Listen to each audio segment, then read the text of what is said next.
just finished filming my books on my TBR list video, and I wasn't planning on filming this right now, but I'm in such a book talking mood and I really like the lighting, which is funny now if you watched my last video on every book that I recently bought, like book haul, because I had so many problems with the lighting. But impromptu, let's film like a book tag welcome to book talk video, because as I announced in that video, I am joining BookTube. I'm here. I am consuming book talk videos like no other. I just want to be in this community so bad. So this is my official announcement. I'm joining BookTube. I want to make book videos. I love reading so much, so it just seems right to be here. That being said, I wanted to do a quick little introductory video, book tag on just some of my favorite authors, what I like to read, 5-star, 6-star reads, all of that. Get a little feel for what I have been enjoying and my preferences and all of that. This will be like a little welcome introductory video. If you're new here, welcome to my YouTube channel. I make a lot of day in the life vlogs, spirituality content, manifesting, crystal videos, as well as financial, investing, streams of income, OnlyFans, different ways to make money. So a little bit of everything, and I still will make a little bit of everything, including book videos. So we're just adding it to the mix here. I've just been really passionate about reading and consuming book videos recently that it just seems right to join in on the fun. And I don't know, I feel like I'm meant to make these videos right now. So I hope that you enjoy it. I also just started a book Instagram page. So if you're into all of this, definitely go follow Booking It with Mac on Instagram. I love it over there. The book community is so nice and it's so fun to be able to chat books with other people and hear what you guys also think about certain reads that I have been enjoying. So Booking It with Mac on Instagram. I also am making a ton more on my TikTok. So my full name is just my TikTok over there. Obviously YouTube and my main Instagram as well. If you want to see some of the books that I recently bought, I just posted my full book haul on all of the physical books that are currently on my TBR list. And that is why I have all of them here, because I just filmed that video and took a thumbnail, and then I was like, this is kind of a good setup. Might as well film this video now. Okay, introductory. Let's just chat a few fun facts about me and reading. My name is Makayla. I live in Minneapolis. I'm 28 years old. I went to the University of Minnesota, where I got my degrees in English and creative writing with a focus in poetry. I'm a huge writer. I love to write. I do believe that is like my primary strength. I'm a very strong writer, and I've written so many books and memoirs from an early age. I don't know if I ever want to publish them, but I did write a full memoir on something that happened as a teenager to me when I was like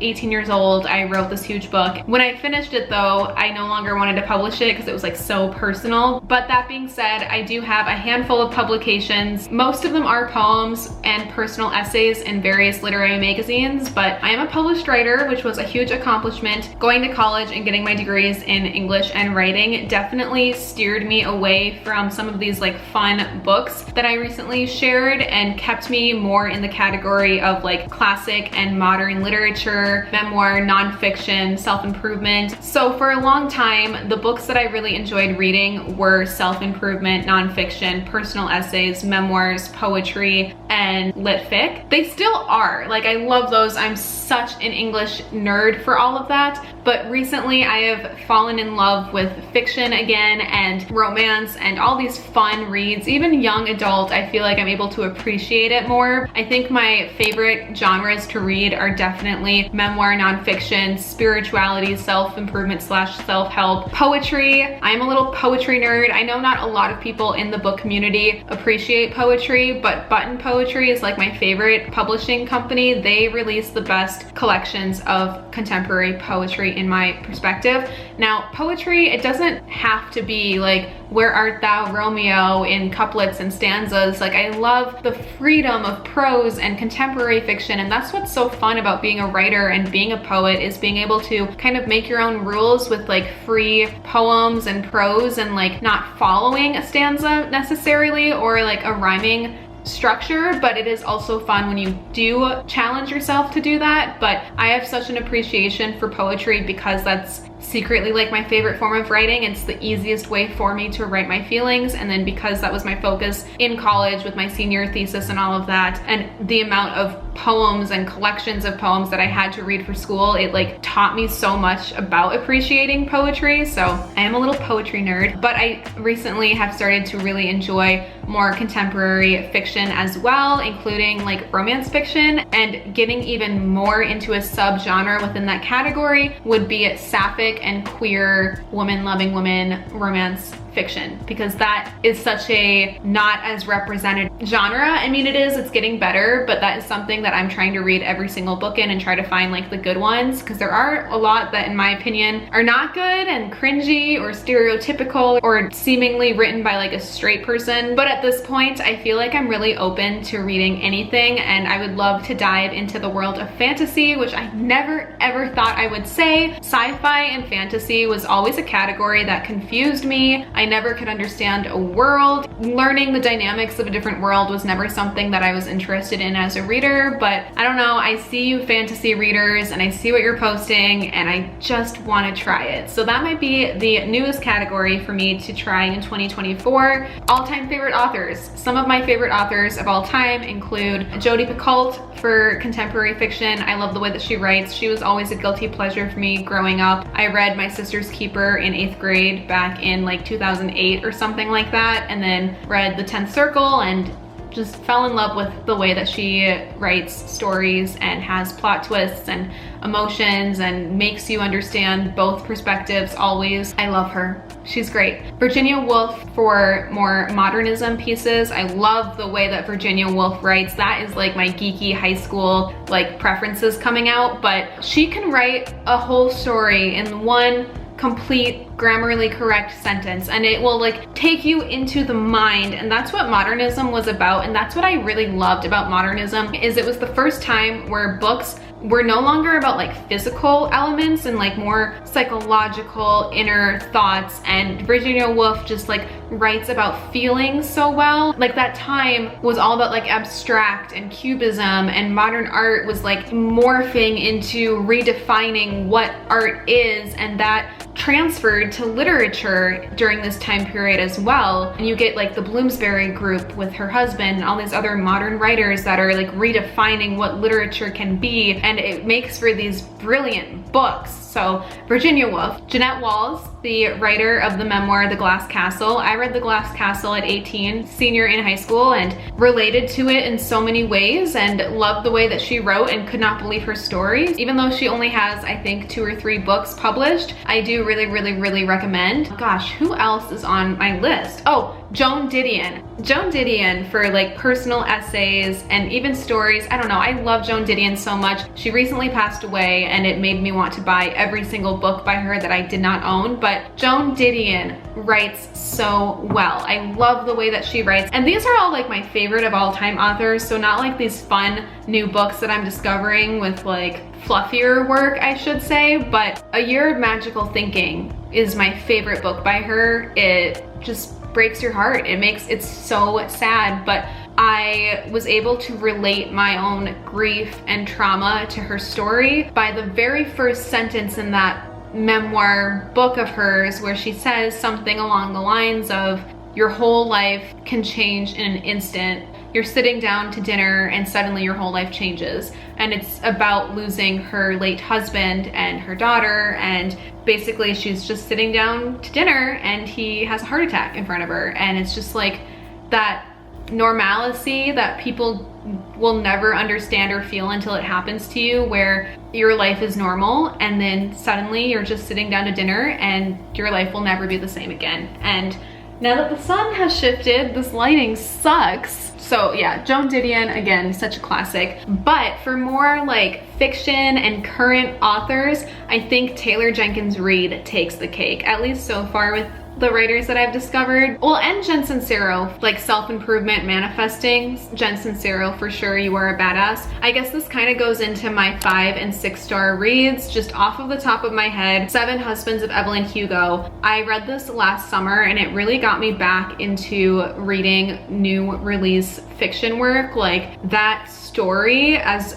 so many of us can relate to, is so good. At the time, I was asking people for sapphic recommendations, and so many people recommended that book. I didn't even know it was like a queer book by the look of the title and the cover, but I'm so glad that I read it. I love the classic Hollywood time period piece in it. I love the modern twists of just like time hopping between periods. And of course, I love Evelyn Hugo, and I don't want to spoil any part of it, but such a great tale where the plot of like a queer character isn't just coming out. Because for a long time, the only queer characters that you seem to get in TV, movies, and books is someone struggling with their identity and then accepting it and coming out, which is a great story and needs to be shared, but it's just like Loving Simon, you know, where it's just like, I'm gay, we love you, the end. So it's nice to have a character that doesn't need that arc and just is who they are,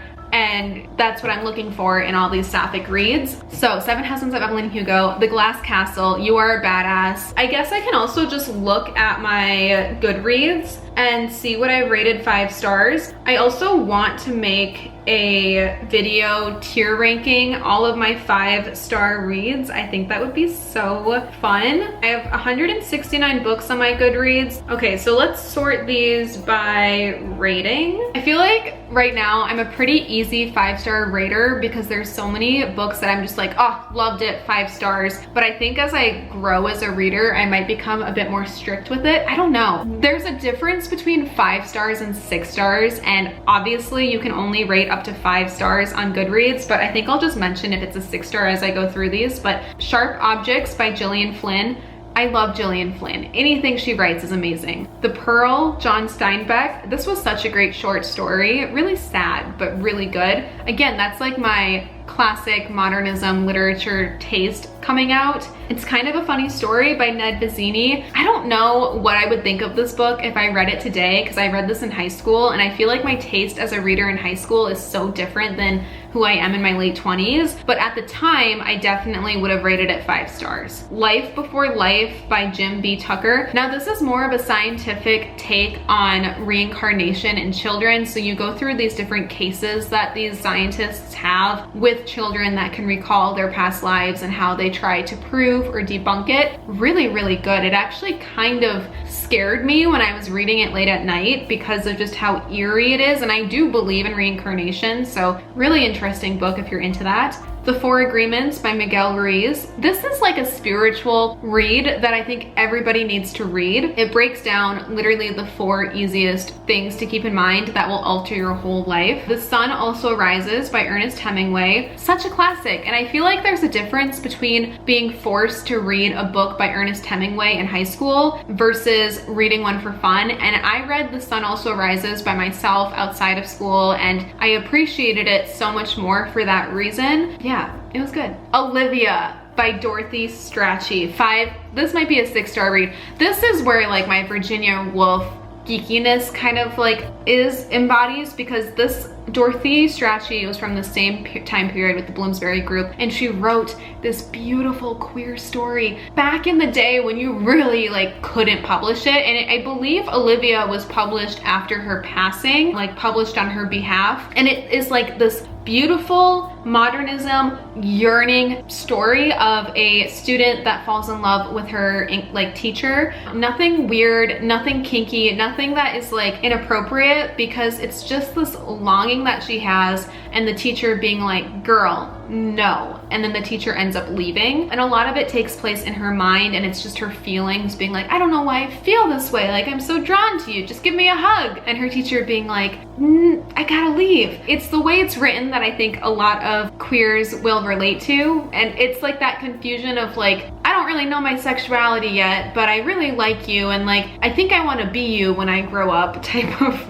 read. So it was just so cute. I read that in like a day. The 7 Spiritual Laws of Success by Deepak Chopra. I probably butchered his name, but he is very well known in the spiritual genre of books as well. This is a little pocket book. of 7 spiritual laws of success to follow. I've written those 7 things in my journal and they're great things to keep in mind. So sorry that the lighting keeps shifting. The sun is, it's almost golden hour, so the sun is doing some things. I was in a children's literature class in college where we just got to read children's books and then write essays about them, which is like my favorite thing. Some of these books have been in this list for a while, you know, like The Lovely Bones by Alice Sebold. I did really enjoy this book. Alice Sebold, if you haven't read Lucky by her, that is her memoir take on some very similar things in The Lovely Bones. And I believe, I don't want to get this wrong, but I believe that she said something about how in The Lovely Bones, like it's sort of based off of her because she had an incident in college where she,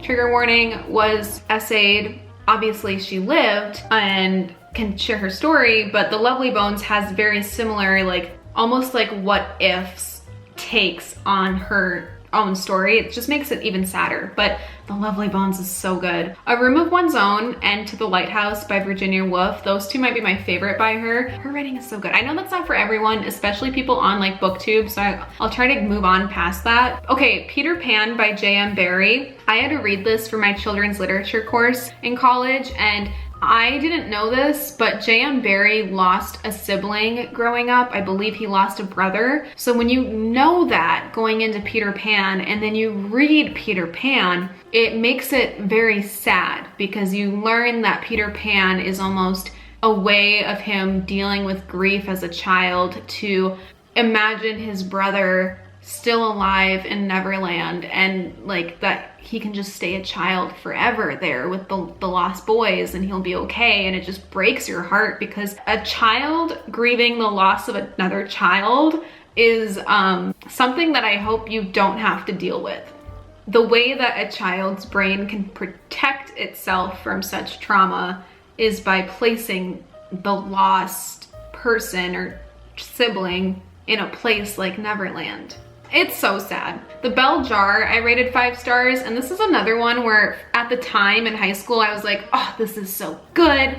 This is so sad. I love it. But now reading it today, I do wonder what I would rate it. I do love Sylvia Plath though. She's another author of mine that I'm just like, I'm gonna eat it up because she's a sad poet and we love that. The Perks of Being a Wallflower, I feel like that really ages me, but I read that in high school as well before the movie came out and just loved it so much. It was such a good, sad story. I don't want to share too much, but I just read it at a place that really related to the character in the book without knowing what it was about. I like had a super long hospital stay and I remember being on the phone with my mom and asking her like, can you bring me some books to read? Like I'm so bored here. And so she brought me that book. It was in my little pile of books in my room at the time. I didn't know what the story would entail, but it just felt so fitting for what I was going through at the time as well. Okay, a lot of these 5-star reads are from this children's lit class. I don't know how this is organized. Maybe I should have started at the bottom. Oh my God, I'm easy with rating 5 stars. I have a lot. Bridge to Terabithia, Charlie and the Chocolate Factory, Coraline,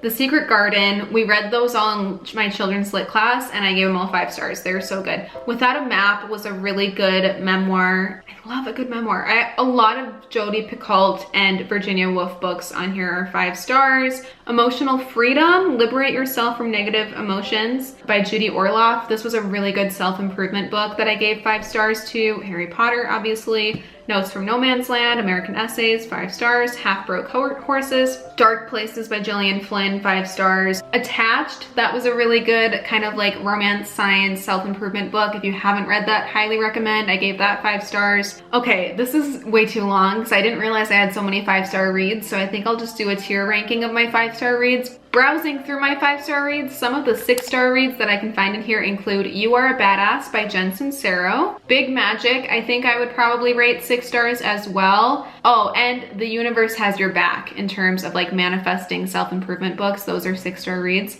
7 Husbands of Evelyn Hugo, of course, 6 stars. Like every other book will be compared to this one. That is where the ranking starts. Just those like 2 or 3 5 stars in here, I think I would give 6 stars, but that's kind of like where the line is. It's 7 Husbands of Evelyn Hugo, and then The Universe Has Your Back, and You Are a Badass. Like that is the 6-star level. But yeah, let me look up some other like book tag questions to end off the video. Not me accidentally saying boob tag.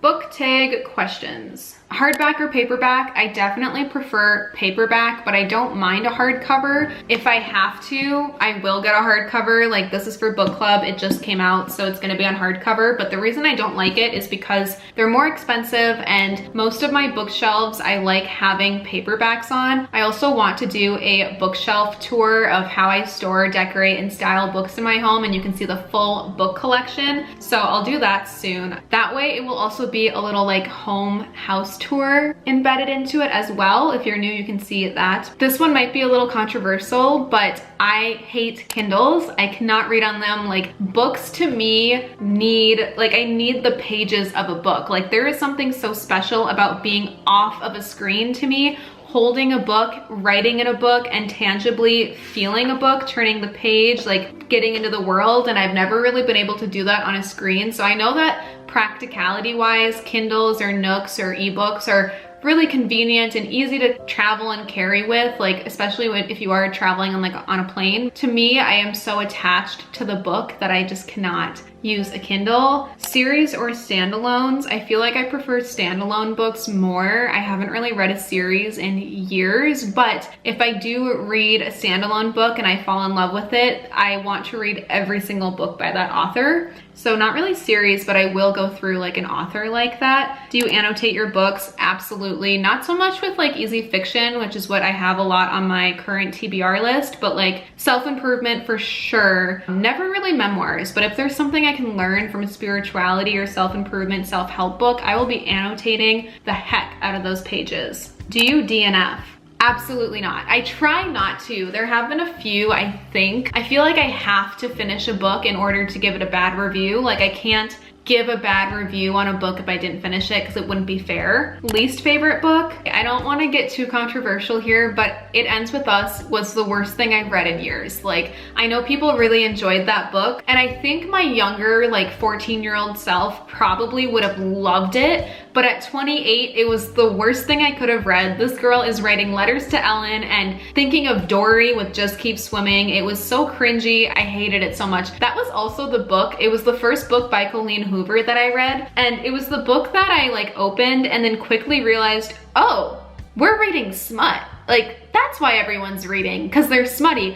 And then I started to fall in love with smutty books, but in the beginning I was like, what the heck is going on? I'm glad I gave Colleen Hoover another chance though, because I don't mind some of her other works, but It Ends With Us was not a favorite of mine. When Katie Met Sally, is that the name of it? There's a When Harry Met Sally remake of Two Women for like a queer book, but it was so stereotypical and cringy. Like, the dialogue was awful that I barely could get through it, and there was like no spice, and I feel like for a romance book I need a little bit of spice. So that one was also a least favorite. Oh, Maybe Someday by Colleen Hoover. What the frick was that? That might be the worst Colleen Hoover book I read as well. It was terrible. It had like a cheating trope in it. It was just like a long written songs. It was a guy playing guitar. It was like that type of love. Like, if you're into a man playing guitar at you, sure, read it. But this guy basically was just playing guitar to his female roommate and then cheats, and it's terrible. Like, I hated every part of that book. A lot of these questions I feel like I've already kind of mentioned in this, but I feel like I covered a lot in like a welcome to booktube tag here. If there's anything else that I have not mentioned that you want to know, please comment it down below. I'm currently reading White Houses by Amy Bloom. It's a historical fiction piece on Eleanor Roosevelt in love with a woman named Hick, and I really love it so far. There's a new release on a love story, a queer love story with Eleanor Roosevelt that just came out that I saw in Target that I want to read as well, but I am banned from buying books for a while. I hope that you enjoyed this. I'm so excited to be here on BookTube, so thank you so much for watching. Please subscribe, follow my Goodreads and Booking It with Mac Instagram. I'll see you real soon with my next video. Oh, comment down below what you're reading, and if you want to answer any questions that I've kind of talked about in this, please let me know. I need some more book channels to follow, so I'll see you real soon in my next video. Bye!